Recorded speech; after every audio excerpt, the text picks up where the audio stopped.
Evelyn Ashford's office used to smell like money in its cleanest form, fresh cut roses shipped in before dawn, espresso pulled by a machine that cost more than most people's cars, leather chairs that never creaked because comfort was engineered into them. The top floor of Ashford Atelier sat above Chicago, like a private weather system, warmer, brighter, quieter. From here, the city looked curated, manageable. This morning, she wore a white blazer that photographed like certainty. Her team called her visionary with the reverence people reserve for storms and saints. At 38, she had built a fashion empire on the idea that discipline could be beautiful. The brand's motto stitched into the lining of every coat was a secret she told herself when she was tired: keep your seams strong. Asterisk, on the wall behind her desk, a framed magazine cover caught the light. Evelyn, smiling without showing teeth, captioned as America's Queen of Modern Luxury. She didn't keep it for vanity. She kept it like a receipt, proof that every sacrifice had become something solid.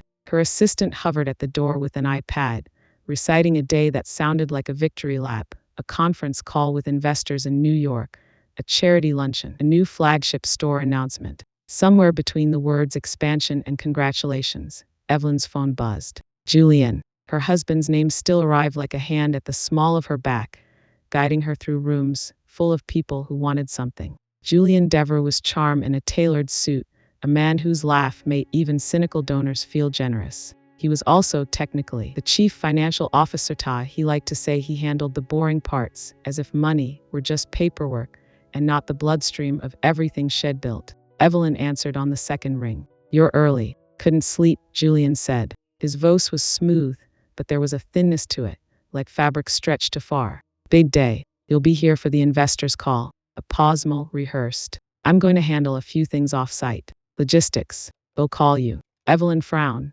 glancing at the clock. "Julian, I need you in the room." "Evelyn." He said her name the way he did when he wanted her to soften, when he wanted her to trust him over her own instincts. "I've got it." She exhaled, letting control slip through her fingers the way she sometimes did in marriage, the way she sometimes did when love asked for space. "Fine. Just don't disappear." He laughed quietly, almost kindly. "I never disappear." The call ended, leaving a faint echo in the silence. Evelyn stared at her screen as if it might explain the unease settling into her ribs. She told herself what she always told herself: Julian was capable. Julian was loyal. Julian had stood beside her when the first factory deal nearly fell apart, when her mother got sick, when the tabloids tried to make her ambition into a scandal. Still, there had been signs. Emails he closed too quickly, late-night calls taken on balconies, documents handled that she never actually saw. She had noticed, and each time she'd done what successful people are trained to do: compartmentalize,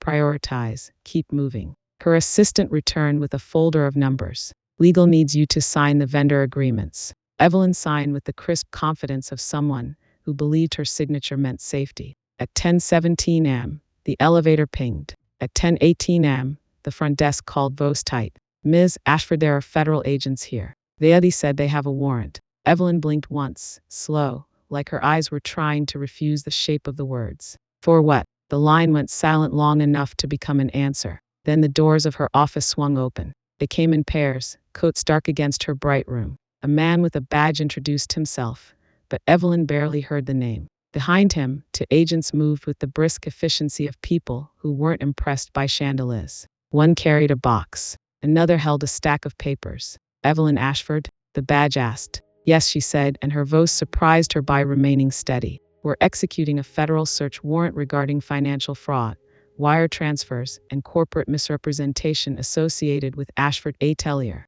The words fell into her office like ash. Evelyn stood slowly. "There must be a mistake. Our financial CFO, my husband." The badge watched her carefully, as if her life were a video he'd already seen. "Julian Devereux?" "Yes. We have reason to believe Mr. Devereux has left the country." The room tilted. Evelyn gripped the edge of her desk. "Left the country? When?" The agent didn't answer directly. He slid a document toward her. A timeline. A list of accounts. Transfers arranged like steps leading off a cliff. And in the margin, signatures. Her signatures. Or something shaped like them. Evelyn's throat tightened as she scanned the page. Her name repeated, printed with the cold certainty of ink. She saw her own authority turned into a weapon. "No," she whispered, the word escaping before pride could catch it. "No, nothing is real." The badge lowered his voice, almost gently. "Ms. Ashford, we need you to come with us for questioning." Outside the glass walls, her staff stood frozen, faces pale, eyes wide, phones already lifted. The modern world didn't wait for facts. It fed on footage. Evelyn walked past her own employees like a ghost in her own building. In the elevator reflection, she saw herself, the white blazer, the polished hair, the woman who had believed she could control any narrative if she worked hard enough. The lobby doors opened to a swarm of cameras. Someone shouted her name like an accusation. "Evelyn, did you steal investors' money? Are you going to prison? Where's your husband?" A flash burst so bright it felt like pain. Evelyn lifted a hand to shield her eyes, and for a second she looked like someone surrendering. On the sidewalk, a headline was already being typed into existence. She could almost see it floating above the crowd. "Bold and hungry, fashion CEO exposed in massive fraud scheme." Asterisk, 24 hours ago, she had been a symbol of ambition made elegant. Now she was a villain people could enjoy hating. And somewhere beyond the reach of warrants and Vice Julian was gone, leaving her standing in the ruins of a life he'd carefully arranged to collapse on her. As the agents guided her toward an unmarked car, Evelyn felt the city's winter wind slice through her blazer. For the first time in years, she realized her hands were empty. No phone, no assistant, no plan. Just the sound of cameras clicking like scissors cutting thread. Chicago at night didn't sparkle the way it did in magazines. It hissed. Snow skated sideways across the sidewalks like it had somewhere urgent to be, piling in the corners of buildings and along the ribs of bridges. The wind off the lake had a cruel intelligence, finding the gap between scarf and skin, slipping under cuffs, reminding everyone that the city was older and stronger than their plans. Evelyn moved through it like someone walking out of a fire and into a freezer. She didn't remember leaving the federal building. She remembered the fluorescent lights, the questions that came like darts. "When did you authorize these transfers? Where is your husband? How long have you known?" And her own voice answering with a calmness that felt borrowed. She remembered a paper cup of water she never drank. She remembered a public defender using words like preliminary hearing and risk assessment with the bored rhythm of someone who'd seen too many lives fall apart. Now she stood beneath a street lamp, the light making the snow look almost gentle. Her phone was in her hand, heavy with messages. Not from Julian. Not from anyone who could fix this. The screen was a bruised collage of headlines and notifications. Ashford ATELIE under investigation. Asterisk, CEO accused of massive fraud. Asterisk, where did the money go? Asterisk, her inbox filled with what the internet gave freely. Contempt, certainty, and cruelty dressed as justice. "You're disgusting." Asterisk, "Hope you rot." Asterisk, "My mom worked 2 jobs and you stole jump." Asterisk, Evelyn read them the way someone pokes a sore tooth. Cause pain proved she was still alive. She tried her cards again, even though she already knew. Declined, declined, declined. The sleek black credit card Julian had once placed in her palm like a promise now looked like a prop from someone else's life. She walked without a destination until the city funneled her toward the lake. She knew she was close when the air changed sharper, wetter, the smell of water trapped under ice. Her heels slipped on a patch of frozen slush, and she caught herself against a metal railing. The contact shocked her hand. Cold traveled straight to bone. She lifted her head and saw it, Michigan Avenue Bridge, spanning the dark mouth of the river like a spine. Below, the water moved slow and thick, a black muscle turning under its skin of broken ice. The river didn't glitter. It swallowed light. Evelyn stepped onto the bridge and stopped near the center, where the wind had nothing to slow it down. Her hair whipped across her face. Her fingers went numb around her phone.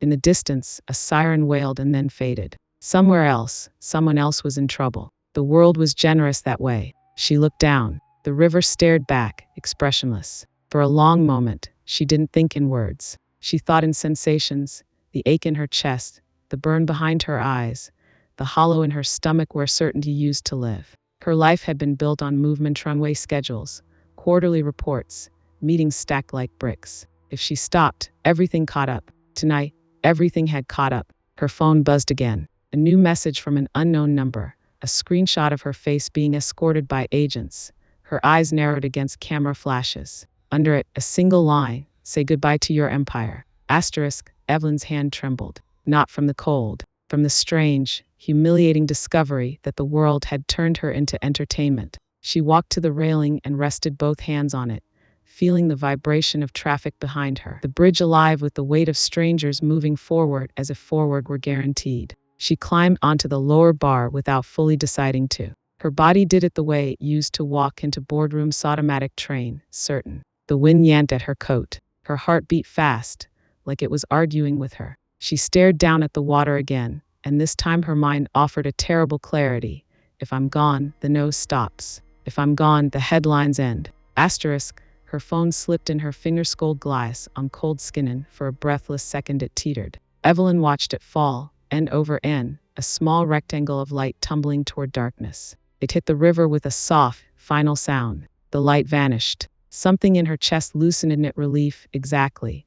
But the shock of seeing an object disappear so easily, as if her whole life could do the same. Behind her, tires crunched over snow. An engine idled. A faint blink of amber light pulsed against the white night. Evelyn didn't turn at first. She didn't want anyone's concern. She didn't want anyone's judgment. She wanted the river to stay silent. But the car stayed. A window rolled down with a mechanical sigh. A man's voice drifted out, calm as a hand held steady in a storm. Cold night to be having a conversation with the water. Evelyn's throat tightened. She kept her eyes on the river. The voice continued, not pleading, not commanding, just there. People come to bridges for different reasons. Mostly, they come because they're tired. She finally turned her head. The taxi was old, paint dulled by years of salt and winters. On the roof, the sign glowed, available. Asterisk, the word flashed on and off like a weak heartbeat refusing to quit. The driver leaned one elbow on the window frame. His face was lined in a way that didn't read as age,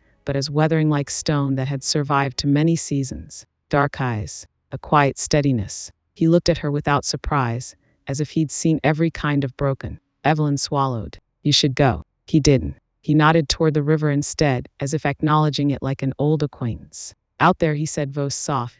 Everything freezes except regret. Evelyn let out a sound that might have been a laugh, if laughter still belonged to her. You don't know anything about me. The driver's gaze flicked to her empty hands, to the expensive coat that couldn't hide how lost she looked. I know enough, he said. And I know this, if you're planning to disappear, at least let me drive you somewhere the water isn't trying to turn into stone. Evelyn stared at him, the snow collecting on her lashes. The absurdity of it hit her like he, a stranger offering a ride into nowhere, speaking in metaphors to a woman whose name had become a national punchline. She should have stepped down. She should have turned away. She should have done 100 sensible things. Instead, she felt the bridge sway beneath her, and understood with startling honesty that she couldn't trust herself to be sensible. So she climbed back down, one slow movement at a time. Her feet hit the pavement. The taxi door clicked open, a small invitation. The driver, Elias, his name tag said in fading letters, watched her with patient silence.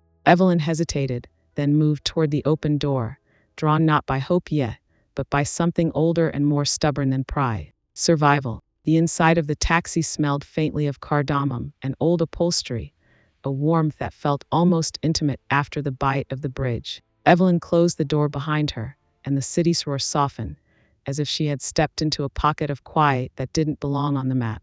Elias waited until she had settled before pulling away from the curb. The meter stayed dark. I don't have cash, Evelyn said at once, the words sharp with embarrassment. Or cards. Or a phone. I noticed, he replied, eyes on the road. His voice carried no judgment, only fact. Well, figure that out later. They drove south, tires whispering over snow-polished asphalt. Buildings slid past the windows like memories she hadn't asked for, glass towers, shuttered storefronts, restaurants where she'd once been a regular, greeted by name and expectation. Evelyn watched her reflection in the side window, fractured by passing light. You should take me to a shelter, she said. Or the police. That would be the responsible thing. Elias turned the steering wheel with careful hands. Responsibility comes in many shapes, he said. Tonight mine is to keep the car moving. Silence settled between them, awkward, not empty. The kind that waits. After a few blocks, Elias spoke again. I can drive you for the night. Evelyn blinked. For free?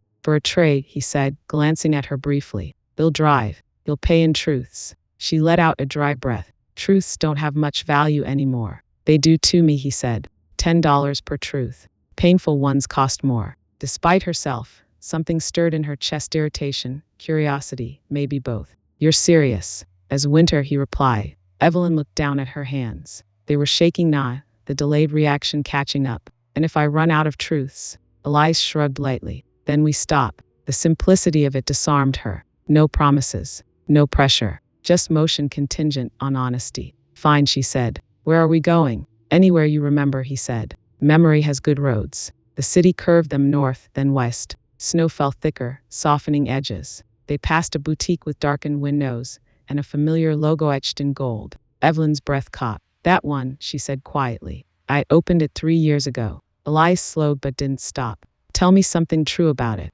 Evelyn swallowed. I never learned the names of the women who cleaned it at night. The words tasted like metal. Elias nodded, as if marking a ledger only he could see. 10. They drove on. Another building appeared, a restaurant with linen tablecloths and a valet stand buried in snow. I used to eat there twice a week, she said. I told myself it was networking. What's the truth? Elias asked gently. I was lonely, she said, and I thought being seen would fill the space. He nodded again. 20. The meter remained dark, but Evelyn felt a strange accounting happening inside her, as if the weight she carried could finally be measured. They crossed into a quieter neighborhood. Brownstones stood shoulder to shoulder, stoic in the cold. One corner house had a bay window glowing with warm light. My mother lived there, Evelyn said, surprised by the softness in her voice. I stopped visiting as often when things got busy. How often is as often? Elias asked. Evelyn closed her eyes. Once a month, sometimes less. Silence stretched, heavier this time. That one costs more, Elias said finally. Evelyn opened her eyes, moisture burning at the edges. I thought success meant sacrifice, she whispered. I didn't realize I was choosing it. Elias exhaled slowly. 40. The taxi moved on, carrying them through streets that had once been shortcuts and were now confessions. With each truth, something in Evelyn loosened into absolution, not forgiveness, but the brittle shell of excuses shed worn like armor. She leaned back against the seat, exhaustion settling deep into her bones. You do this often? She asked quietly. Pick up strangers on bridges? Elias' mouth curved into something that wasn't quite a smile. I drive at night, he said. Night brings honest people. Evelyn watched snow gather on the windshield, erased again by the wipers. For the first time since the morning, she wasn't thinking about headlines or hearings. She was thinking about the road, and for now that was enough to keep going. The taxi's heater worked in tired breath, warm, then lukewarm,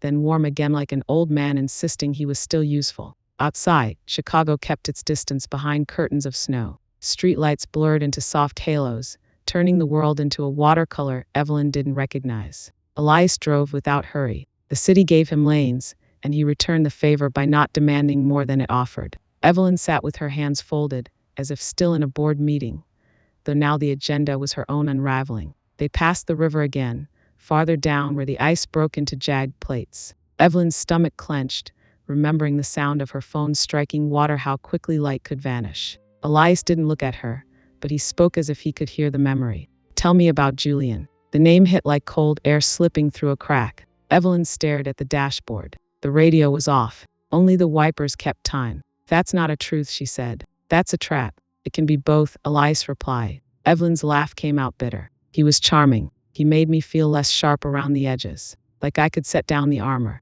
What did you give him? Elias asked. Evelyn opened her mouth, then closed it. That question had teeth. I gave him access, she admitted at last, to everything. I told myself it was partnership, that a marriage should be seamless. Elias nodded, as if he understood seams better than she knew. And the signs? Evelyn's gaze drifted to the passing buildings, their windows like watching eyes. There were late nights, she said slowly, invoices that didn't match, accounts that moved in ways I couldn't follow. He'd explain it with confidence, and I'd accept it, because I wanted to be the kind of woman who trusted her husband. Elias' hands tightened on the wheel for a brief second, then relaxed. Trust is not blindness, he said softly. Evelyn flinched at the gentleness. It felt like a spotlight. They turned onto a familiar boulevard. The taxi's headlights caught a sign half buried in snow. Ashford ATELIER corporate headquarters. Asterisk, the building rose ahead like a cathedral of glass, lit from within, still alive without her. Evelyn's breath hitched. Stop, she said. Elias pulled over across the street. The engine idled, a low hum. Evelyn stared at the lobby where she used to glide in, heels clicking, hair perfect, mind always 3 steps ahead. Now she imagined agents in that same space, boxing up her life like evidence. I used to stand right there, she said, pointing to a spot near the revolving doors, and I'd watch people come in. Interns with their first real job. Designers holding portfolios like prayers. I thought I was building something that would outlive me. Elias waited. Evelyn swallowed. Truth, she whispered, as if the word itself required permission. I like power. Not just money power. The way people listened when I spoke. The way doors opened. The way my schedule became more important than other people's lives. Elias' eyes softened, but he didn't rescue her from the weight of what she'd said. That's a hard truth, he murmured. 50. Evelyn's fingers curled into her coat sleeve. I told myself I earned it, she said. And maybe I did. But I used it like it made me untouchable. She stared at the building and felt something shift. The image of herself there on top now seemed like a woman standing on ice without realizing it was thin. Elias turned slightly, still keeping his voice calm. And your mother? Evelyn's throat tightened. Don't, she said quickly, and then hated how small she sounded. Elias didn't push. He only nodded toward a side street, where an old diner sign buzzed weakly through the snow. We can stop for coffee, he offered. Warm your hands. Warm your thoughts. Evelyn hesitated. The idea of being seen off, being recognized, had made her stomach twist. Yet the thought of staying in this car, staring at her past like a wound, felt worse. As Elias pulled away, Evelyn leaned forward, watching the headquarters shrink behind them. She expected satisfaction to be gone, but what surprised her was grief. Not just for what Julian stole, for what she had become while she was busy building an empire. How much of herself she'd traded away, willingly, for the illusion of control. The diner appeared ahead, neon flickering like a heartbeat fighting to stay lit. Elias signaled and parked. He didn't say, it'll be okay. He didn't say, everything happens for a reason.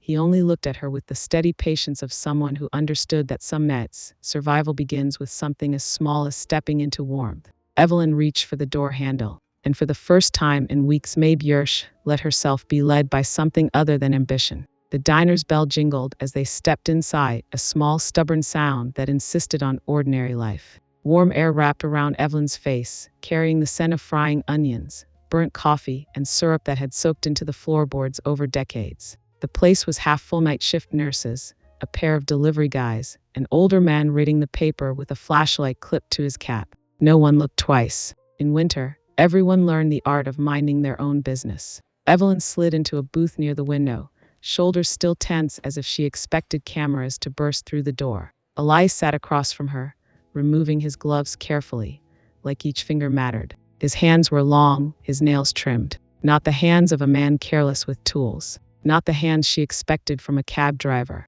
A waitress approached with the tired kindness of someone who'd seen too many midnight tragedies to dramatize any of them. Coffee? Evelyn opened her mouth to say no, but pry, the reflex to refuse what she couldn't pay for. Elias spoke first. 2, he said. And whatever soup you have.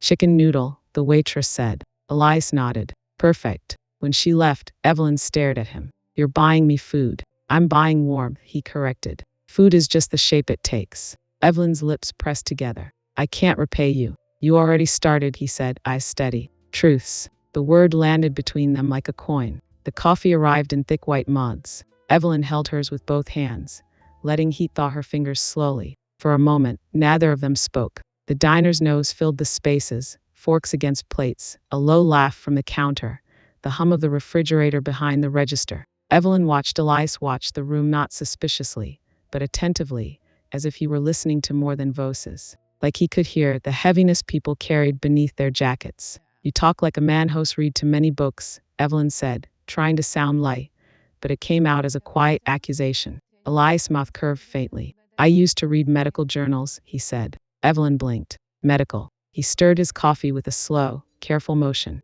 Before I came here, the soup arrived. Steam rose between them like a small, temporary fog. Elias pushed the bowl toward Evelyn first. She shook her head. I'm not eat, he said, not harshly, just firmly, the way an older brother might speak to someone too proud to admit they're hungry. Winter steals your strength. Don't help it. Evelyn took a spoonful. The broth tasted simple, almost plain, and yet it made her eyes sting. She hadn't realized how long it had been since anything in her life had tasted like necessity instead of indulgence. Elias watched her for a beat, then said, my turn. Evelyn stiffened. Your turn for what? The truth, he replied. To earn yours. She frowned. That's not the deal. It becomes the deal, he said, voice soft, because trust is not one way. Evelyn opened her mouth to argue, but something in his gaze stopped her, an old sadness, carefully folded and put away, but not gone. Elias looked down at his hands, as if deciding whether to reveal them. I was a surgeon, he said finally, in Aleppo. The word Aleppo carried a geography Evelyn knew only through headlines and distant footage dust smoke people running. It didn't belong in this diner with its laminated menus and neon pie sign. Evelyn's spoon paused midair. You were a doctor? He nodded once. A good one. That was my pride. A quiet pause. And then the war made pride feel foolish. He didn't dramatize it. He didn't give her images she couldn't hold. He spoke the way someone speaks when they've told the story before, not to perform it, but to survive it. I made a decision, Elias said. A fast one. There was panic, no time, too many injured. I chose one patient over another. His gaze lifted to hers, steady and unflinching. My wife and my son were in that building. I did not know. Or maybe some part of me knew, and I was trying not to. Evelyn's throat tightened so sharply she couldn't speak. Elias exhaled slowly. After that, there was nothing left to fix, only to carry. He took a sip of coffee, as if swallowing emotion with it. In America I drive, not only for money, for penance. His eyes softened. Sometimes, listening to someone else's pain keeps mine from growing teeth. Evelyn's gaze dropped to the soup, but she couldn't see it anymore through the blur. She forced herself to breathe, to stay present. You don't have to tell me this, she whispered. Elias shook his head. I do, he said, because tonight, you are not the only one trying to survive the story people tell about you. Evelyn's hands trembled around the mug. The diner's warmth suddenly felt sacred. Strangers trading truths like lifelines across a small table. And in that quiet, bittersweet exchange, something shifted in Evelyn's chest. Not hope yet, but the first thin thread of connection, stronger than money, stronger than shame, pulling her back from the edge. Morning arrived without tenderness. The sky over Chicago was the color of dishwater, heavy and unimpressed. Snow had hardened overnight into a thin crust that cracked under hurried footsteps. Evelyn stood outside the courthouse steps with a borrowed scarf pulled up to her nose, Elias wrapped twice around her throat. It smelled faintly of soap and winter air, a simple scent that made her feel strangely exposed. Across the plaza, reporters clustered like birds that had learned the shape of a tragedy. Their cameras rested on shoulders, lenses aimed forward, hungry for the moment her face would confirm their verdict. Evelyn kept her gaze straight ahead, but she could feel the weight of eyes pressing against her skin. Elias parked the taxi half a block away, not close enough to draw attention, close enough to remain a promise. He stayed inside for a moment, hands on the wheel, watching Evelyn as if he were memorizing her posture, how people stand when they're trying not to fall. A court officer called her name. Evelyn stepped forward. The first shout cut through the cold. Evelyn, did you steal the money? Another followed sharper. Where's Julian? She kept walking, heels slipping slightly on the slick stone. Her body remembered how to move through crowds with elegance, but the old confidence wasn't there. Only muscle memory, wearing grief like perfume.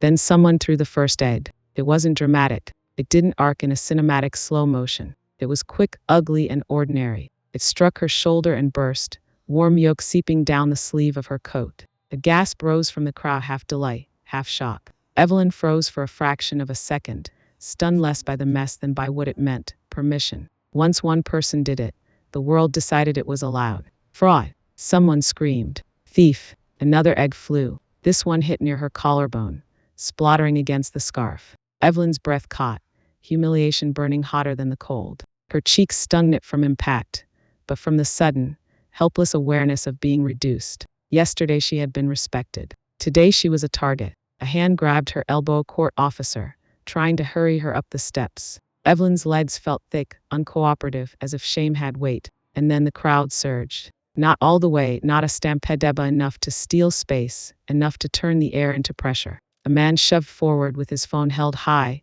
filming inches from her face. Say something. Confess. Evelyn's mouth opened. No sound came. She saw it in a flashed river under the bridge, black and patient, the way the world quieted for a moment when her phone disappeared. The thought returned like a cruel whisper. You could end the nose. Asterisk, the officer tightened his grip. Keep moving, Mom. Evelyn forced a step. Then Elias was there. He appeared from the side of the crowd with the strange timing of someone who didn't believe in coincidence. He moved quickly, not like a hero in a movie, but like a man who understood bodies and momentum and the way anger can tilt into danger. He placed himself between Evelyn and the nearest cluster of people, his frame lean but anchored shoulders squared. He didn't shout. He didn't threaten. He simply stood close enough that the cameras had to angle around him, close enough that the egg throwers hesitated, suddenly aware they'd have to hit a human being who wasn't the one they'd come to punish. Back, Elias said, voice slow, steady, not loud enough to feed the spectacle, loud enough to be heard by those nearest. A reporter scoffed. Who are you? Elias didn't answer. He lifted one hand at aggressive, not pleading, just a quiet boundary. His other hand reached behind him, and Evelyn felt his fingers find her wrist,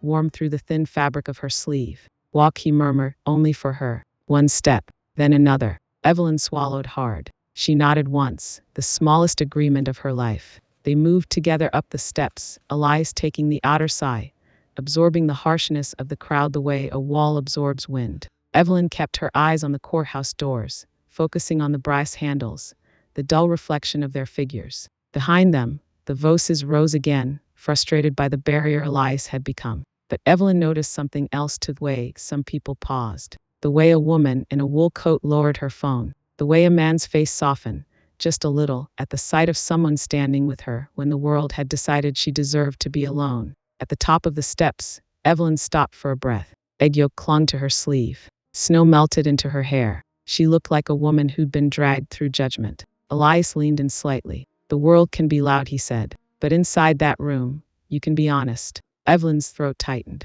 They want me to be guilty, she whispered. Elias' gaze held hers. Then don't give them performance, he said. Give them truth. The courthouse doors opened. Warm air rushed out, smelling of polished wood and old paper. Evelyn took one last breath of winter's sharpness, the sting, the reality, and stepped inside. Not as a queen, not as a victim, as a woman walking into the consequences of her own blind trust and the first fragile act of responsibility that might one day look like redemption. The apartment smelled like boiled cabbage and radiator dust. It wasn't unlivable, just indifferent. The hallway outside hummed with the sound of other people's lives, a baby crying behind one door, a television laugh track behind another, someone arguing in a language Evelyn couldn't place, the syllables sharp with exhaustion. The building was old enough to creak when it settled, like a tired body shifting in sleep. Evelyn stood in the doorway with a single duffel bag at her feet. Everything she owned now fit into fabric and a zipper. The fact didn't feel real yet.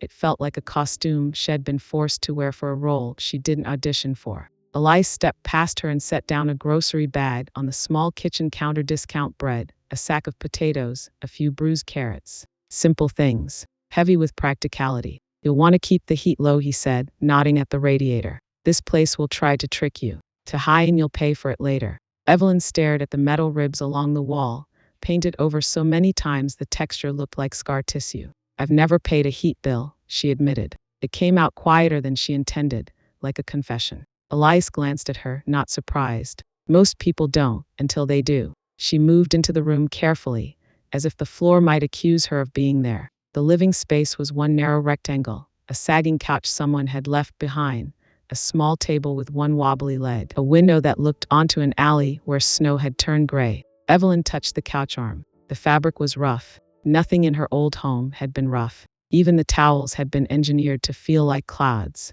Sit, Elias said. Evelyn didn't. A drip sounded from the kitchen sink, steady, patient. Evelyn's eyes caught on it, the way water gathered and fell, as if time itself were leaking. Elias followed her gaze. First lesson, he said, and rolled up his sleeves. Evelyn blinked. You're going to fix that? He opened the cabinet under the sink with a grunt. Inside was a tangle of pipes, old cleaning supplies, and a smell that reminded Evelyn of basements and honesty. Elias crouched, inspecting the joint where the water escaped in thin, stubborn drops. You need a wrench, Evelyn said, because saying something made her feel less useless. Elias nodded toward a drawer. There. Evelyn opened drawers like someone playing a game in someone else's house, uncertain of the rules. She found a small wrench with rust freckles. She handed it to him. Elias tightened a nut, then tested the faucet. The drip slowed, then stopped. He wiped his hands on a paper towel like it was an ordinary thing to end a small problem. Evelyn stared. I've paid people hundreds of dollars for less. Elias stood. Money is not skill, he said. It's a shortcut. Sometimes shortcuts keep you from learning the map. The words landed in her chest with a dull thud. He unpacked the groceries with quiet efficiency, placing things in the bare cabinets. Evelyn watched, not sure where to put her hands. Her hands had once signed contracts and held champagne flutes. Now they hovered uselessly over a countertop that had scratches and burn marks from people who cooked because they had to. Elias set a pot on the stove. Soup, he said. Evelyn's lips pressed together. I don't know how to cook. You know how to read, he replied, pulling a dented cookbook from his Baga thrift store copy with handwritten notes in the margin. Cooking is reading with heat. She almost smiled at that. Almost. Elias filled the pot with water, dropped in diced potatoes and carrots, and handed her a knife. Cut the onions. Evelyn looked at the onion like it was a hostile object. The first slice went crooked. The second nearly took her fingertip. She hissed, jerking back. Elias caught her wrist gently. Slow, he said. The knife doesn't care who you were. Evelyn swallowed. The truth of that was oddly comforting. A knife didn't read headlines. A stove didn't care about reputation. In this apartment, status was meaningless. Only action mattered. They worked in silence for a while. Elias chopping with smooth confidence. Evelyn learning with clumsy determination. Outside, a car horn blared. Someone laughed down the hall. The world kept turning. When the soup began to simmer, Elias turned the heat down and nodded at the couch. Now you sit. This time she did. Evelyn sank into the sagging cushions, feeling the building's hum travel up her spine. Her body was exhausted in a way sleep couldn't fix. It was the exhaustion of becoming someone new against her will. Elias sat in the chair opposite her, elbows on his knees. Tell me what you're afraid of, he said quietly. Evelyn stared at her hands. They were nicked from the onion, the small cut bright against pale skin. Ridiculous that such a tiny injury could make her want to cry. I'm afraid, she whispered, that this is who I really am. Not the CEO, not the woman on magazine covers. Just someone who didn't see what was right in front of her. Elias' gaze softened. Seeing late is still seeing, he said. Many never look at all. Evelyn breathed in the scent of soup's simple, earthy real. It filled the room like a promise that survival could be made from scraps. For the first time since the fall, she felt something she hadn't expected to feel in a place like this, a small, stubborn dignity. Not given, earned. 3 days later, the offer arrived like a polished knife. It came through a number Evelyn didn't recognize, routed through her lawyer, wrapped in formal language meant to sound reasonable. She sat at the small table in her apartment, the one wobbly leg now steadied with a folded cardboard coaster Elias had wedged beneath it. A practical fix, a quiet metaphor. Elias stood by the window, watching snow drift into the alley as if it had all the time in the world.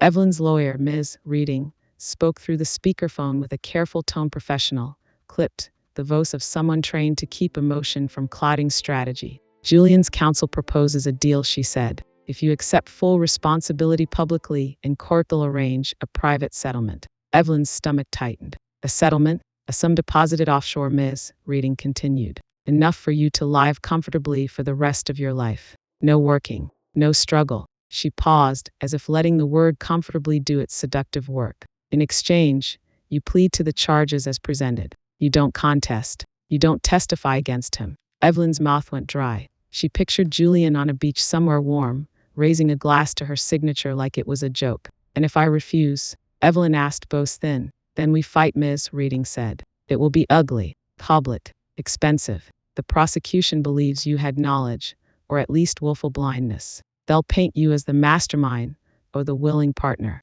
The press will do the rest. Evelyn stared at the chipped mud in front of her coffee gone cold. Her hands curled around it anyway, needing something to hold. Why would he offer me money? She whispered. After everything. To buy silence, Ms. Reading replied. And to secure his narrative that you were greedy, that you did it, that he was misled. Her voice softened slightly. Evelyn, this is not unusual. It's a survival play. A survival play. Evelyn felt the phrase settle into her bones. Once, she would have admired the strategy. Once, she would have recognized the leverage and moved accordingly. She had built a life on negotiations, winning, without bleeding. Now she wondered what winning even meant. Ms. Reading continued. I'm not telling you what to do. I'm telling you what you're facing. If you take the deal, you may avoid prison time. If you reject it, you may still avoid prison, but you'll risk more. And you'll lose the chance to rebuild privately. Rebuild privately. The temptation was immediate and humiliating. An image flashed through Evelyn's mind. A small house somewhere quiet. A new name. No one recognizing her in grocery store aisles. Mornings without headlines. Nights without fear. A paid for peace. She closed her eyes and saw the bridge again, how the river looked, dark and unfinished, how easy it would have been to let everything end. And then she saw Eli's scarf around her neck, smelled soup, felt the steady pressure of his hand guiding her up courthouse steps. She opened her eyes. "Thank you," she said into the phone. "I need to think." "Of course, Ms. Reading reply. But don't take too long. Their patience is strategic." The call ended. The apartment fell quiet, except for the soft ticking of the radiator. Evelyn looked up at Elias. "They're offering me a fortune," she said, as if speaking it out loud might drain it of power. Elias didn't turn immediately. He watched the snow for a moment longer, then faced her. "Fortune is a word people use when they want money to sound like fake," he said. Evelyn swallowed. "It would make this easier. I could disappear. Start over." Elias walked to the table and sat across from her. He didn't touch her hand. He didn't lean in with dramatic urgency. He simply met her gaze like an equal. "Start over with what?" he asked softly. "A lie you have to sleep beside every night?" Evelyn flinched. "It's not exactly a lie. I did sign things. I did trust him. I did." Her voice cracked. "I did ignore what I didn't want to see." Elias nodded, not denying it. "Responsibility is not the same as blame," he said. "But you cannot buy your way out of the truth and still call it freedom." Evelyn's throat tightened. "I'm tired," she whispered. "I'm so tired of being punished." Elias' eyes softened with something like compassion, but it held steel underneath.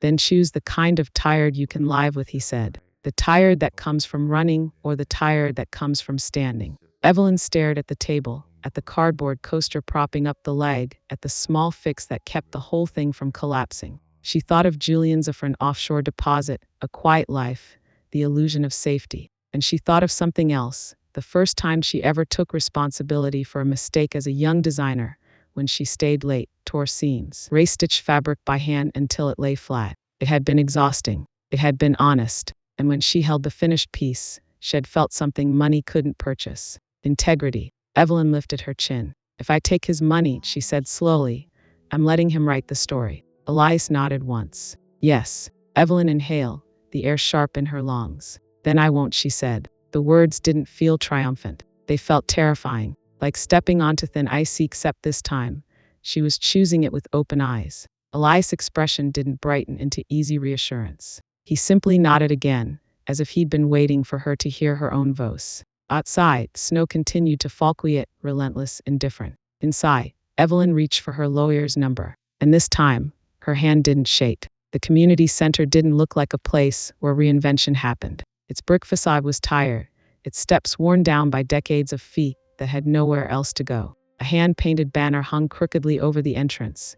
WOMENS Resource Night Free Classes. Asterisk, the letters were uneven, made by someone who cared more about the message than the design. Evelyn stood at the door with a stack of donated notebooks tucked against her chest. She wore a plain wool coat and the old scarf Elias had given her, the one that had become, strangely, her anchor. No heels, no assistance, no security, just her and the sound of her own breathing. Inside, the air smelled like disinfectant and instant coffee. Folding chairs were arranged in a loose circle. A few women had already arrived at different ages, different faces, coats zipped up like armor. One held a toddler balanced on her hip. Another had hands roughened by work that didn't come with titles. They looked at Evelyn, the way people look at a stranger who might waste their time. Evelyn understood. She had once been the kind of person who walked through spaces like this as a visitor, smiling for photos, leaving before the mess of real life could cling to her. Now she belonged to the mess, whether she liked it or not.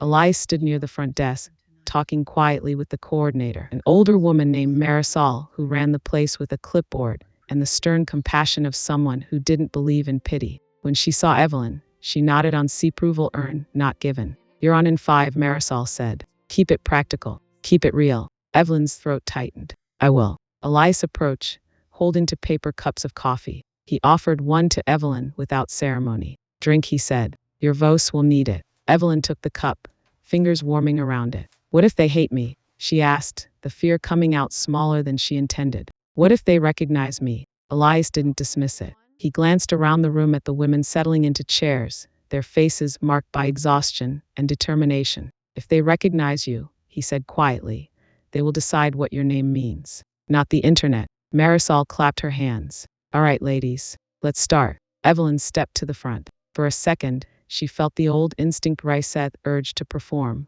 to polish, to charm her way into safety. But she remembered Elias' words. Give them truth, not performance. Asterisk, she set the notebooks down and faced the circle. Hi, she began, voice steady but soft. My name is Evelyn. A few women exchanged looks. One raised an eyebrow, skeptical. Evelyn kept going. I used to run a company. I used to think success meant never needing anyone. I thought being powerful meant being untouchable. She paused, letting the words settle. And then I lost everything, my money, my reputation, my home. Some of it was stolen from me. Some of it I handed away by ignoring what I didn't want to see. The toddler on the woman's hip quieted, as if listening. Evelyn took a breath. I'm not here to tell you that everything happens for a reason. I'm not here to sell you hope in shiny packaging. She looked around the circle, meeting eyes one by one. I'm here because you deserve practical tools that don't care where you started. She picked up a marker and wrote on a whiteboard. Asterisk 1, cash flow. Asterisk 2, boundaries. Asterisk 3, paper trails. These 3 things, she said, tapping each word, can protect you more than a good mood or a good man ever will. A woman in the back folded her arms tighter. And why should we listen to you? She asked bluntly. No offense, but you look like you've never been hungry a day in your life. Evelyn felt the stingship fair. She nodded slowly. You're right, she said. I didn't know hunger the way you do. I knew control, and I mistook it for safety. The woman's eyes narrowed. So what changed? Evelyn glanced toward the window, where snow pressed against the glass. She thought of the bridge, of the headlines, of the offer she refused, of the soup simmering on a cheap stove, of a lie's steady presence that never asked her to be someone else, only asked her to be honest. I changed, Evelyn said, because I finally learned what it costs to ignore the truth. The room went still in a way that felt like respect, not warm, not easy but real. Evelyn continued, shifting into teaching, how to read a bank statement, how to spot inconsistencies, how to ask questions without apologizing for asking. She showed them how to build a budget that could survive emergencies. She taught them how to write down agreements even when the other person said, "Don't you trust me?" Asterisk, as she spoke, something unexpected happened. The fear in her chest loosened. Her voice found rhythm. She wasn't selling luxury. She was offering clarity. And the women leaned in it because she was famous, not because she was rich, but because she was standing in front of them, without protection. Halfway through, the skeptical woman asked another question, then another. Others joined in. Hands lifted. Notebooks opened. Pens moved. Evelyn looked around and felt a strange, quiet realization bloom. She was rebuilding an empire. She was rebuilding a spine. When the session ended, Marisol approached with her clipboard. They'll want you back next week, she said, as if stating the weather. Evelyn blinked. They will. Marisol nodded toward the women lingering, talking, exchanging numbers. You didn't talk down to them, she said. You didn't pity them. You gave them tools. Her gaze sharpened. That's rare. Evelyn turned toward Elias. He was watching from the doorway, hands in his coat pockets, expression calm. But his eyes held something like approval, yet steady, earned. Evelyn exhaled slowly, feeling the weight of the day settle into her body, not the crushing weight of shame, but the honest weight of work. Outside, the snow kept falling. Inside, Evelyn felt something green push up through the ash. Not a miracle, a beginning. The corner where Evelyn waited wasn't special. It wasn't lined with designer storefronts or polished marble. It was a plain intersection on the edge of a working neighborhood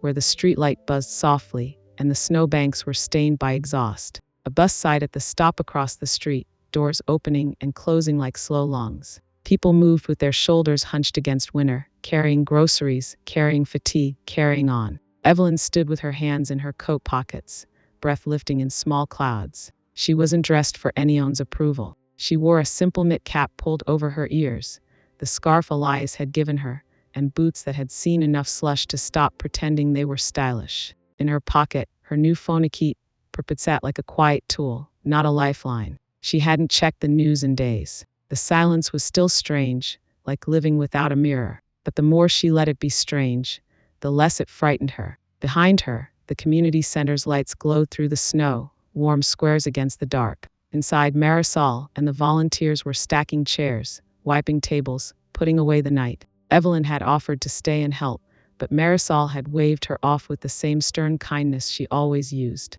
Goshed said, "You showed up. That's the part most people don't do." Evelyn smiled at the memory, and then felt it in emotion that once would have embarrassed her. Gratitude. Headlights rounded the corner, cutting through the snowfall. A familiar old taxi rolled toward her, its paint dull, its tires steady, its roof sign blinking, available. Asterisk, the word flashed on and off like a heartbeat that refused to quit. The car eased to the curb, and the window slid down. Elias looked at her the way he always did, as if she were a person, not a headline. "You've been waiting," he said. "I have," Evelyn replied. He nodded toward the passenger door. "Where to?" For a second, Evelyn's mind offered old answers that had once defined her worth. Penthouse, office, hotel lobby, places where people said her name with admiration. Those places were gone, and she didn't miss them the way she thought she would. Evelyn stepped forward and opened the front passenger door. Elias' eyebrows lifted slightly. "Not the back seat tonight?" "No," she said, climbing in. The seat squeaked under her weight, unbothered by status. "I'm tired of being driven like cargo." Elias' mouth curved into a smile, rare smile, barely there, but real. He reached forward and flicked on the meter out of habit, then paused. Evelyn's hand reached out and gently pressed the button, turning it back off. Elias glanced at her hand, then at her face. Evelyn met his eyes. "Just ride," she said softly. "The meter doesn't matter anymore." For a moment, the taxi was still. The engine hummed. Snow tapped the windshield like quiet applause. Something unspoken passed between them, an understanding built not on grand promises, but on net survive. Elias shifted into gear. They moved through the city at a calm, unhurried pace. Chicago slid by in muted color streetlights, snow, silhouettes. Evelyn watched a man shovel a neighbor's sidewalk without being asked. She watched a woman share an umbrella with a stranger at the bus stop. Little acts of decency, invisible to the people who only looked for drama. "You did well tonight," Elias said after a while. Evelyn shook her head slightly. "I did what I should have been doing for years," she replied. "I just didn't know how to be useful without being in charge." Elias kept his eyes on the road. "Being useful is not the same as being above," he said. "Sometimes you can only help when you stand beside." Evelyn let the words settle. She thought of Julianne, how he had tried to buy her silence, to purchase a story where she was the villain, and he was the vanished ghost. She thought of the courtroom, of her own voice speaking the truth even when it hurt, of the sentence that followed: probation, community service, restitution. A life rebuilt slowly, honestly, without shortcuts. There were still nights she woke with panic in her throat.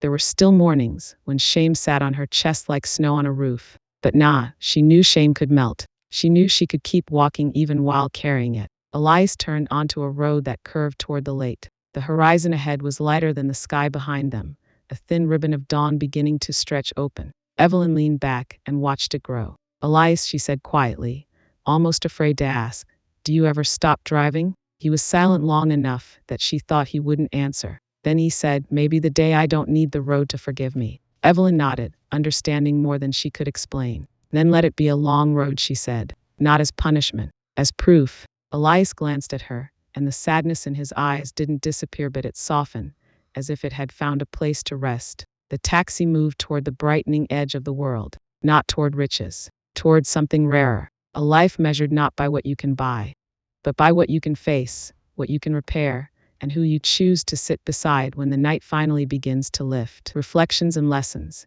And note to our listeners, Evelyn's journey is not a story about falling from wealth. It's a story about waking up. What she lost was visible money, status, a name once spoken with admiration. But what she gained was quieter and far more difficult to earn: clarity, responsibility, and the courage to live without illusions. Asterisk, this story reminds us of a few hard, timeless truths. Asterisk, success without self-awareness is fragile. Asterisk, Evelyn didn't fail because she was ambitious. She failed because she believed trust meant silence, and love meant looking away. Growth begins the moment we choose to seek even when it costs us comfort. Asterisk, responsibility is not the same as self-punishment. Asterisk, taking responsibility doesn't mean carrying shame forever. It means standing still long enough to tell the truth, then moving forward without shortcuts. Asterisk, real wealth is not what insulates us from others, but what connects us to them. Asterisk, Evelyn didn't find dignity in reclaiming her empire. She found it in being useful, honest, and present without titles, without applause. Asterisk, sometimes the people who save us are not the ones who admire us, but the ones who see us plainly and stay anyway. Asterisk, Elias never tried to fix Evelyn. He offered something rarer: steadiness, boundaries, and a mirror that didn't distort. And perhaps the most important lesson of all: you don't rebuild your life by erasing the past. You rebuild it by facing each honest choice at a time. Asterisk, as you sit with this story, we invite you to reflect gently, honestly. Asterisk, have you ever ignored a truth because acknowledging it felt too costly? Asterisk, have you ever confused comfort with safety or silence with peace? Asterisk, when everything familiar was stripped away, what remained of you? Asterisk, who was there for you not because of who you were, but because you were human? And one final question, perhaps the hardest. If you had to start again without your titles, your money, or your reputation, what part of yourself would you choose to keep? Asterisk, if this story resonated with you, you're not alone. We invite you to share your own experience, a moment of loss, awakening, rebuilding, or quiet courage. You may leave a comment below, or if you prefer privacy, send your story to the email pinned in the description. With your permission, your experience may be shared anonymously as a light for someone else who is still standing on their own bridge, wondering which way to go. At Heart Journal, we believe this. Stories don't save us by being perfect. They save us by being honest. Asterisk, thank you for listening. And thank you for choosing to stay, to reflect, and to keep going.